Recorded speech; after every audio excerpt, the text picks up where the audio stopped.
सन 1949 में 15 नवंबर की तारीख इतिहास के पन्नों में दर्ज हो गई, जब नाथूराम गॉडसे और नारायण आप्टे को फांसी दी गई। वहीं नाथूराम गॉडसे, महात्मा गांधी की गोली मारकर हत्या कर दी थी, दोनों को फांसी दिए हुए 75 साल बीत चुके हैं। लेकिन गॉडसे का नाम लोगों के जहन में अब तक नहीं मिट सका है। हर कोई उनके बारे में अलग अलग राय रखता है। यह एक ऐसा टॉपिक है जो राजनीति में हमेशा छाया रहता है। गॉडसे और आप्टे को फांसी दिए हुए 75 साल पूरे होने पर भी फिर गॉडसे और उनकी फांसी से जुड़े किस्सों को याद किया जाता है। आखिर उस दिन ऐसा क्या हुआ था और क्यों गॉडसे ने महात्मा गांधी को गोली मारी थी, और उन्होंने अदालत में उनके अंतिम बयान क्या थे, जिन्हें सुनकर लोगों की आंखों में आंसू आ गए थे। तो चलिए आज इसी के बारे में बातें करते हैं। 30 जनवरी 1948 को आखिर हुआ क्या था, आइए विस्तार से जानते हैं। 30 जनवरी का दिन था। गांधी जी हमेशा की तरह सुबह उठे और प्रार्थना सभा में हिस्सा लिया। इसके बाद दोपहर के समय सरदार पटेल उनसे मिलने पहुंचे, जहां गांधी जी और पटेल के बीच बातचीत नेहरू और पटेल के मतभेदों को लेकर हुई।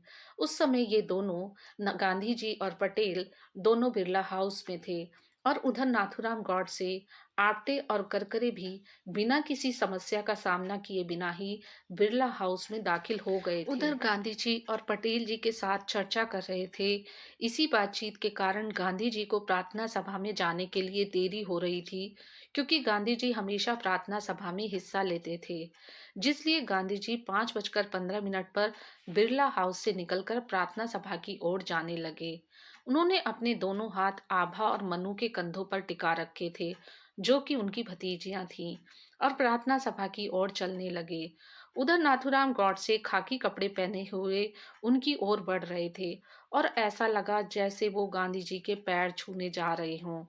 आभा ने उन्हें रोकने की कोशिश की, लेकिन उन्होंने आभा को धक्का दे दिया। तभी गॉडसे ने अपनी पिस्तौल निकालकर गांधी जी पर पॉइंट ब्लैंक रेंज से 3 फायर किए। एक गोली उनके सीने में और 2 पेट में लगी। गांधी जी जमीन पर गिर पड़े। मनु ने गांधी की उस समय घड़ी देखी, जिस समय 5:17 का समय हुआ था। गोलियां छोड़ते ही नाथूराम ने अपने हाथ ऊपर कर लिए और खुद चिल्लाए, पुलिस पुलिस। वो वहां से भागे नहीं। वहां खड़ी भीड़ कुछ समय तक उनके पास नहीं गई। तभी एक वायु सैनिक जो वहां खड़े थे, उन्होंने उनके हाथ पकड़ लिए, और फिर भीड़ ने उन्हें पीटना शुरू किया। कुछ समय बाद वहां पुलिस आ गई। इसके बाद उन्हें अदालत में पेश किया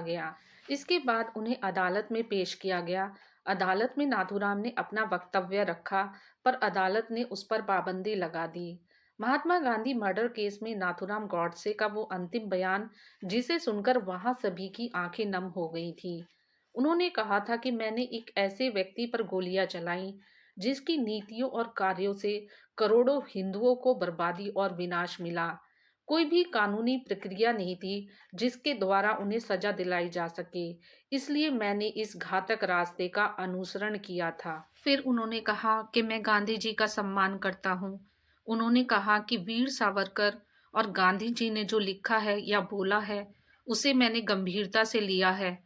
मेरे विचार से पिछले 30 सालों के दौरान इन दोनों ने भारतीय लोगों के विचार और कार्य पर जितना असर डाला है, उतना किसी और चीज ने नहीं। दूसरी बात उन्होंने कही, इनको पढ़ने और सोचने के बाद मेरा यकीन इस बात में हुआ कि मेरा पहला दायित्व हिंदुओं के लिए है। एक देशभक्त और विश्व नागरिक होने के नाते 30 करोड़ हिंदुओं की स्वतंत्रता और हितों की रक्षा अपने आप पूरे भारत की रक्षा होगी। दूसरी बात उन्होंने कही, इनको पढ़ने और सोचने के बाद मेरा यकीन इस बात में हुआ कि मेरा पहला दायित्व हिंदुओं और हिंदुओं के लिए है। एक देशभक्त और विश्व नागरिक होने के नाते 30 करोड़ हिंदुओं की स्वतंत्रता और हितों की रक्षा अपने आप पूरे भारत की रक्षा होगी, जहां हिंदुओं का प्रत्येक 5वां शख्स रहता है। इस सोच ने मुझे हिंदू संगठन की विचारधारा और कार्यक्रम के नजदीक किया। मेरे विचार से यही विचारधारा हिंदुस्तान को आज़ादी दिला सकती है और उसे कायम रख सकती है। और फिर उन्होंने कहा, 32 साल तक विचारों में उत्तेजना भरने वाले गांधी ने जब मुस्लिमों के पक्ष में अपना अंतिम उपवास रखा, तो मैं इस नतीजे पर पहुंच गया कि गांधी के अस्तित्व को तुरंत खत्म करना होगा। फिर उन्होंने गांधी जी पर ये आरोप लगाया कि गांधी जी ने पाकिस्तान के निर्माण में मदद की है। नाथूराम गॉडसे ने कहा, जब कांग्रेस के दिग्गज नेता गांधी जी की सहमति से देश के बंटवारे का फैसला कर रहे थे, उस देश का जिसे हम पूजते रहे हैं, मैं भीषण गुस्से से भर रहा था। व्यक्तिगत तौर पर किसी के प्रति मेरी कोई भावना नहीं है, लेकिन मैं कहना चाहता हूँ कि मैं मौजूदा सरकार का सम्मान नहीं करता, क्योंकि उनकी नीतियां मुस्लिमों के पक्ष में थीं। लेकिन उसी वक्त मैं ये भी साफ देख रहा हूँ कि ये नीतियां केवल गांधी जी के मौजूदगी के चलते थीं। नाथूराम ने गांधी जी की अंतिम भूख हड़ताल पर भी सवाल उठाया, जो उन्होंने पाकिस्तान को फंड जारी करने से भारत के इनकार करने पर की थी। लेकिन यह उन्होंने तब किया जब भारत अपने ही वादे से पीछे हट रहा था। गांधी ने इस मौके पर देश को सही एवं उपयुक्त रास्ता नहीं दिखाया था।